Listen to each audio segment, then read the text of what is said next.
Anda kembali di Lawan Bicara. Tadi sudah ada pertanyaan dari salah satu mahasiswi dari Universitas Budi Luhur, Mbak Sofia, yang bertanya bagaimana cara menghindarkan anak dari pelecehan seksual, terutama anak di usia dini. Silakan, mungkin Bu Iren bisa membantu.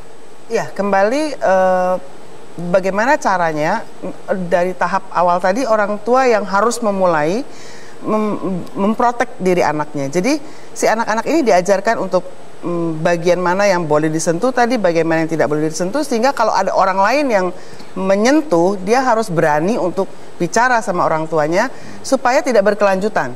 Yang terjadi sekarang, anak sering takut ngomong karena memang di rumah juga tidak ada keterbukaan di orang tua untuk membahas hal-hal seperti itu. Oke, kalau Ayah Edi bagaimana? Anda kan juga seorang ayah, gimana cara Anda mengajarkan anak Anda supaya ini jauh tidak menjadi korban pelecehan seksual? Baik, begini.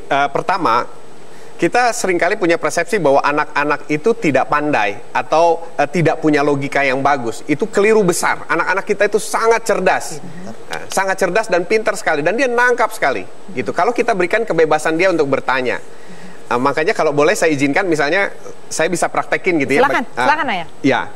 Jadi menanggapi kasus tentang pelecehan seksual gitu. Tadi saya udah dengan tahap pertama mengajari secara teori, kemudian melalui gambar, dan tahap terakhirnya itu adalah dengan fisik saya. Jadi saya mandi bareng sama anak-anak, kita buka baju bareng. Nah, mulailah anak saya ajakin ngobrol tentang apa yang kita pelajari kemarin dan dilihat di tubuh ayahnya real. Gitu. Kemudian dari situ ada hal-hal yang nggak ada di gambar gitu. Misalnya saya cerita ya, ini ayah kok ada bulunya. Gunanya untuk apa? Nah, kita jangan tertawa. Ini adalah sebuah edukasi gitu. Tapi sorry Mas, mengajarkannya apakah ayah dengan anak laki-laki atau bisa mix? Yang pertama ayah dengan anak laki-laki. Yang pertama ayah dengan anak laki-laki. Kemudian saya akan menguji tingkat responsnya udah ke kiri atau ke kanan. Kalau dia sudah sangat ke kiri, maka saya latih anak saya sama bundanya, walaupun anak saya laki-laki. Jadi kalau laki-laki itu gampang ya. Untuk melihat apakah dia responnya kiri atau kanan, kita lihat penisnya. Kalau dia melihat sesuatu, dia bangun begini, berarti responnya kanan itu. Iya. Jadi bedanya playboy sama dokter ahli kandungan itu cuma di kiri atau di kanan. Kalau playboy pakai otak kanan, ngelihat bendanya sama kan? Sama, bendanya sama loh. Gitu, yang dia lihat sama, cuma kalau playboy kena otak kanan maka penisnya bangun. Gitu. Tapi kalau dia gunakan otak kiri, nah itu dokter rata-rata biasa-biasa aja. Nah, anak-anak saya itu saya latih pertama, ini nak lihat ini. Dan dia bertanya satu-satu, ini fungsinya apa ayah? Ini kenapa bentuknya begini? Ini kenapa kenyal? Oh iya ini begini nak. Nanti di situ ada aliran darah. Jadi bayangkan kita punya murid seorang calon dokter aja gitu. Jadi kita coba masukkan segala sesuatu yang sifatnya scientific. Nah, kalau dia jongkok dan sebagainya, terus kadang-kadang saya suruh nungging, ya nungging lihat nak. Terus dia lihat begini, anak-anak itu nggak ada geli.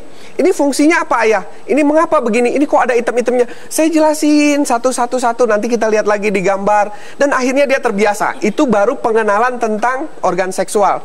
Terus nanti dari situ kalau ada kasus misalnya seperti yang kita ketahui hari ini, maka kalau bisa kita diskusikan. Nah, baru aja terjadi kasus kayak begini loh nak. Nanti anak akan tanya, itu artinya apa? Kita jangan takut kalau anak itu tahu. Jadi dengan dia tahu, dia belajar. Nah, tinggal bagaimana kita melakukan atau memberikan respons gitu ya. Nah, ada yang dimasukin gini, oh gitu ya, ayah. Ada ya? Ya itu namanya penyimpangan. Nah, itu sangat tidak baik. Jadi siapa yang duluan ngajari itu? Nah, oleh karena itu maka kalau kamu ada yang mulai begini, nah sikap kamu. Nah, kalau saya ngajarinya, kamu teriak ya nak, jangan takut, teriak. Kata-kata yang kamu ucapkan adalah tolong, karena itu satu kalimat itu akan mendatangkan orang. Oke. Baik. Simpel sekali. Ini berarti pelatihan untuk di rumah ya Mas ya? Ya itu di rumah. Di rumah, tapi kalau untuk pelatihan di sekolah, apa yang bisa diajarkan guru Mas? Jadi begini, saya sebenarnya awalnya setuju gitu, dimulainya dari rumah. Tapi setelah saya ngajar parenting, saya baru sadar bahwa konstelasi rumah tuh beda-beda, nggak ada yang sama. Iya, saya kebetulan seorang pembelajar, tapi nggak semua. Coba kita lihat yang di pinggiran, bantaran, sungai dan sebagainya. Mereka mungkin nggak tahu harus mulainya dari mana. Tapi Ayah Edi, ternyata predator kejahatan seksual itu di rumah.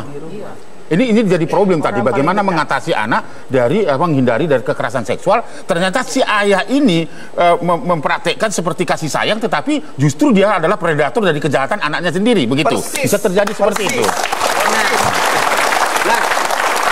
Setelah saya mendalami dunia pendidikan, saya baru sadar ini karena sekolah tidak mengambil perannya. Saya ambil contoh begini. Kita tahu negara Australia. Siapa nenek moyangnya? Nenek moyangnya adalah para tahanan dari Inggris. Nenek moyang kita siapa? Nenek moyang kita seorang pelaut. Iya kan? Jadi bukan penjahat loh. Nah, di Australia kenapa dalam 100 tahun bisa merubah seorang nenek moyang yang penjahat menjadi negara terbaik untuk tempat tinggal manusia urutan kelima dari 10 negara? Dalam 100 tahun. Karena waktu itu sekolah di Australia diwajibkan menjadi agents of change untuk merubah para orang tua yang multidimensi tadi. Kenapa? Karena sekolah punya kekuatan untuk melakukan enforcement. Oke. Nah, sekarang kalau sekolah memiliki kekuatan itu, tapi kenapa anak-anak juga tidak bisa terbuka di sekolah? Kembali Pak. Udah mulai duduk juga guru-guru juga. Ada sebagian seperti itu. Jika kasusnya terjadi di rumah, tempat melapor berarti kan yang berikutnya alternatifnya adalah sekolah. Jadi kenapa anak-anak itu juga sulit untuk membuka diri di sekolah? Padahal kayaknya saja zaman kita dulu, mungkin ini ada guru BP ya dulu ya. Sekarang kan justru lebih advance lagi kan di sekolah-sekolah itu, tapi tetap saja tidak bisa mengungkapkan. Iya, memang guru kita sekarang ini kan produk dari yang lalu.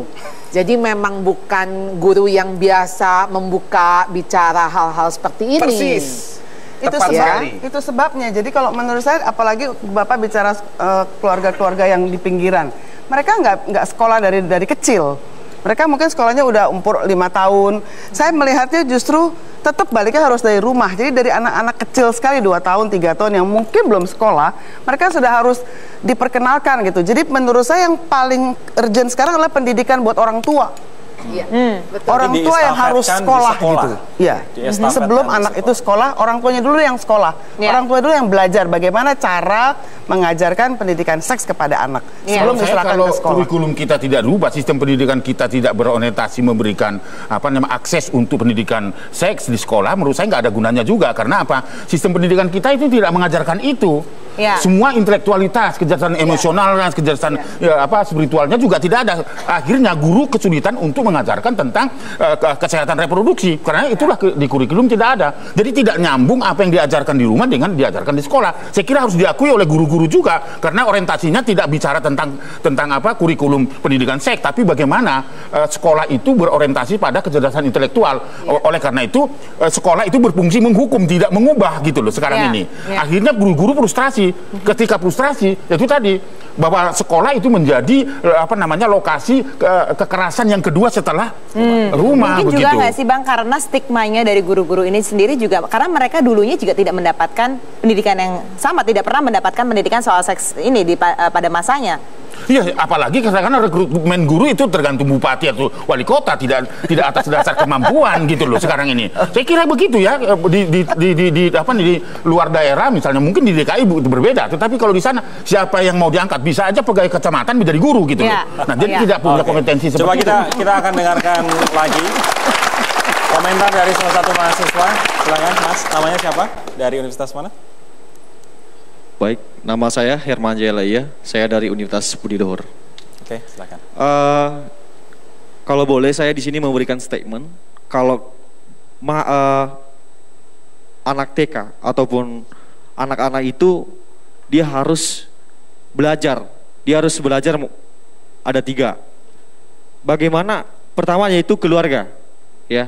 Bagaimana orang tua memberikan penjelasan terhadap tentang seks. Kemudian kedua, lingkungan. Di situ sangat penting. Pada saat dia keluar dari rumah, orang tua harus tahu siapa temannya. Dia harus tahu siapa orang yang dia kenal. Orang tua harus membimbing anak-anaknya sampai sedetail itu.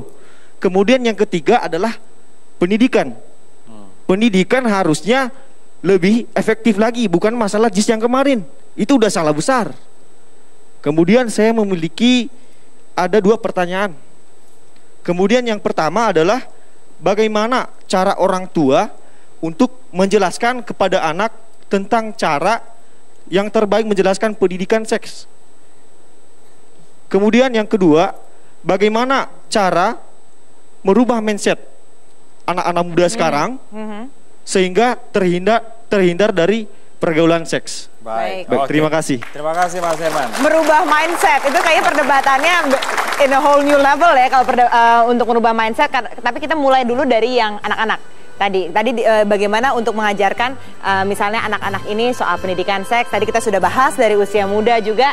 Namun juga kita harus bahas lagi dari orang tuanya. Tadi kita sempat disinggung orang tuanya apa yang bisa dilakukan dan juga guru karena mereka berdua yang berperan langsung. Tapi setelah jeda pariwara berikut ini, pemirsa tetaplah bersama Lawan Bicara.